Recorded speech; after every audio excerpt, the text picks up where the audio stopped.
Hey everybody, John Brown here again, and I'm here to talk to you about The Harbour. So this is a game that has some similarities to Le Havre, where you're going to have this one guy in a harbor type setting that each turn you're going to be able to move to a space, either one of your own buildings, someone else's building, or a building out in the center of the table. This game has a lot less components in that game, can play quicker, and can be a little less fiddly, as basically you've got your guy, you've got cards that represent buildings, and then you've got markers to represent the resources, and that's really pretty much what you have. So this is a game I was looking forward to quite a bit because I like Le Havre, but I tend to play it on the app and not really in person. A lot of people in my group don't really like the game, and it's a really fiddly game, and I can, get out a quick game against the computer on the app, which I enjoy. So let's take a look at real quickly how to play the game, because it is a pretty simple game, and get back to what I think about it. Now in this game, everybody's going to have their own kind of starting building / starting character. Now it's kind of neat because there is a huge stack of characters you can choose from, and they all have different, special abilities and powers as you go to them, and then the backside of each one is kind of a generic one, so that if you want to play kind of a starter game where you're getting used to it, you can just everyone uses the same side. That's pretty simple. And each one of these player abilities is going to have the ability to build a building if you go to your own space, which is one of the key things in the game. But there's also going to be a lot of different buildings available. So at the beginning of the game, you're going to have a certain number of buildings available based on number of players. And like I said before, you can go to your own building, you can go to a building in the middle, or after someone has purchased a building in the game, you can, go to, your building if you purchase it, or someone else's if you purchase it. In general, you're going to have to pay them a good when you go to someone else's building. There are special things that allow you to avoid that, because each building is going to have its special ability that triggers. Like, for example, you trade in a cow, and then you get one of each of the three other resources. Not necessarily a cow, I guess just meat. But there's also going to be special icons on these buildings that, if you own them, let you pay less for buildings, give you certain bonuses or different things, based on the icons on the building. And they're all pretty simple, and one of them actually allows you to go to other players' buildings without having to pay for it. It's a top hat, because I guess you're a very fancy person. And you're going to keep track of your goods on your player board, with these markers, and then they'll go up and down based on the number that you have, and then they might go off the board if you don't have any. And the key thing that you're going to do is manipulate the market and manipulate your goods. So a lot of the buildings are going to either get you goods in some way or allow you to change the market around. So here's the market, and it's set up so that whenever you sell goods in this game, you have to sell at least as many as the market shows. So you'd have to sell at least 2 wood, and then you would get 2 money. Well, if you have more than 2 wood, you'd still have to sell all of it, and you'd still only get 2 money. So this is why you want to manipulate the market, because obviously if you have 5 wood, that's not a great situation for you to sell that. So you might want to change things around before you sell goods. Whenever you buy a building, you can sell as many goods as you want in order to get the money you need in order to buy buildings. There are also icons that let you keep goods, and that's another icon you can have on the building that you can build up. But basically, let's say I had, 4 stone and 5 fish. I would slide both of these down. I would get a total of 9 money. Maybe I had some extra coins on the buildings I already owned to give me a total of 11 money that I can buy like an 11 cost building. So each building is going to have its cost and then its point value at the end of the game. These goods will slide down. These goods will slide over. So also, whenever you sell goods, the market, in order to buy a building, the market is going to change. There is one particularly nasty building that takes a good from each player, or possibly manipulate the deck, look at things, there's all different kinds of things, but the basics of it are you're going to want to get the right amount of goods and then sell it to market. Of course, what you do is, very likely going to potentially screw up what someone else is going to do, and vice versa. And, you're potentially going to be giving people goods if you get good buildings or whatever. The game will end after a player has a total of 5 buildings, and your starting building counts as 1, and each other player gets 1 more turn. But just because they have the most buildings doesn't mean they'll win, because obviously there are different point values. I mean, here's a 5-point value building, and here's a 10-point value building.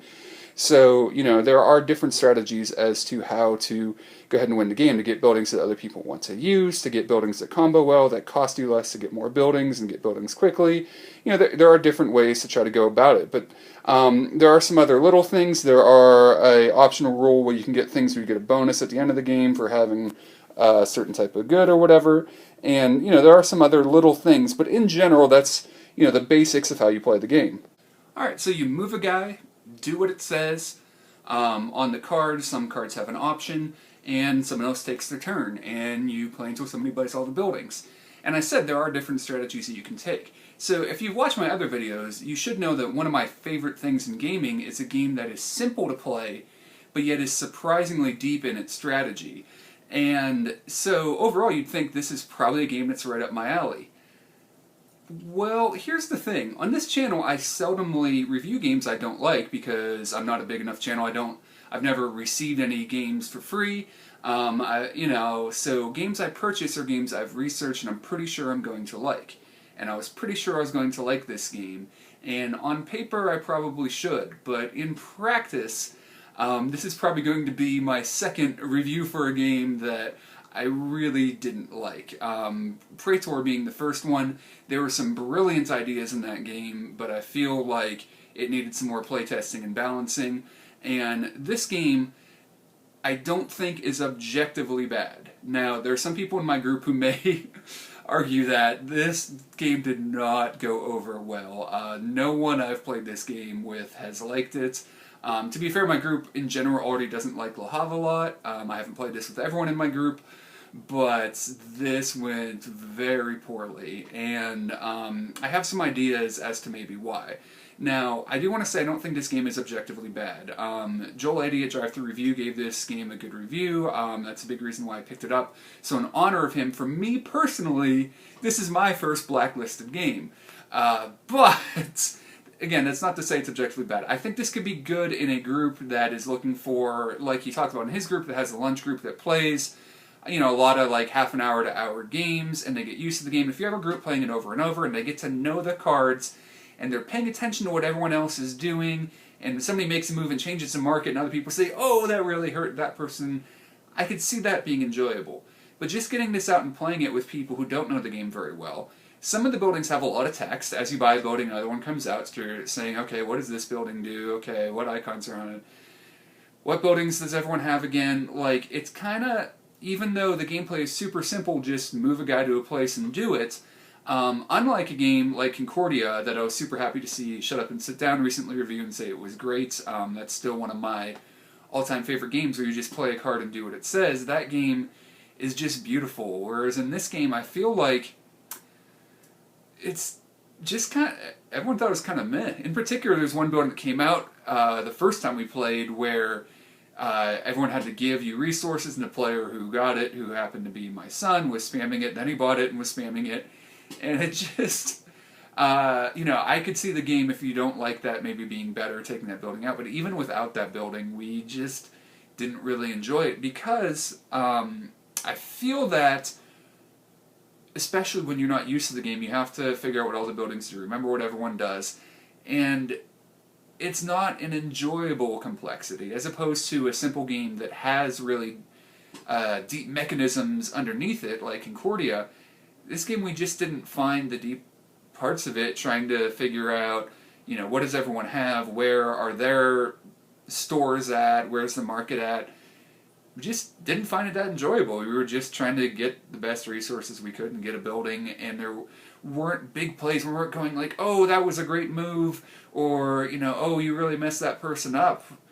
They're just, okay, I got some resources, or I changed the market, oh, that's not good for me. It seemed like there was a lot of just things happening that weren't good for the other players, and it wasn't like, oh, that's a great move for you, it was marginally good for you. And it just felt like a general sense of kind of negativity around the board where, there weren't like necessarily fantastic combos or anything. In general, you're going to be manipulating the market, getting goods or buying and building. And, you can build things up, build up coins so that you can buy buildings cheaper and go quickly. You can, like I said, do other ways of playing, but those ways of playing, just didn't seem all that I don't even want to say that it didn't seem all that evident. They just weren't that enjoyable to watch or to take part in. Now, this is me personally speaking, and like I said, I don't necessarily think this is an objectively bad game. However, if you're, if you're in that sort of group that plays the same game over and over again, looking for quick games, you really like Le Havre, this might be alright for you. But for my group, the complexity that came with the simplicity of just moving a guy and putting it down and doing what it said just wasn't that great. You were just moving goods around, and it didn't feel like there was much there, and what was there in complexity was kind of like, oh wait, what does this card do again? Who has what? And it just didn't jive with us. So this is my, in honor of Joel Eddy, my first blacklisted game. Not that he is objectively wrong for liking this game, but I think this is a game that you need to find, the right group that is getting into it, learning the cards, and maybe deciding if they want to keep that one building in the game or not. So, well, there you go. I am not a reviewer who positive reviews everything. In general, I tend to like the stuff I get because I'm pretty sure I'm going to like it. I've either played it or watched enough videos on it beforehand that I'm sure about it, and this one just didn't work. So, unlike Praetor that I felt like wasn't play-tested enough and just felt unbalanced, especially later in the game, this game just didn't personally enjoy. So I hope you still enjoyed the video anyways, and we will talk to you guys again soon. Alright, bye!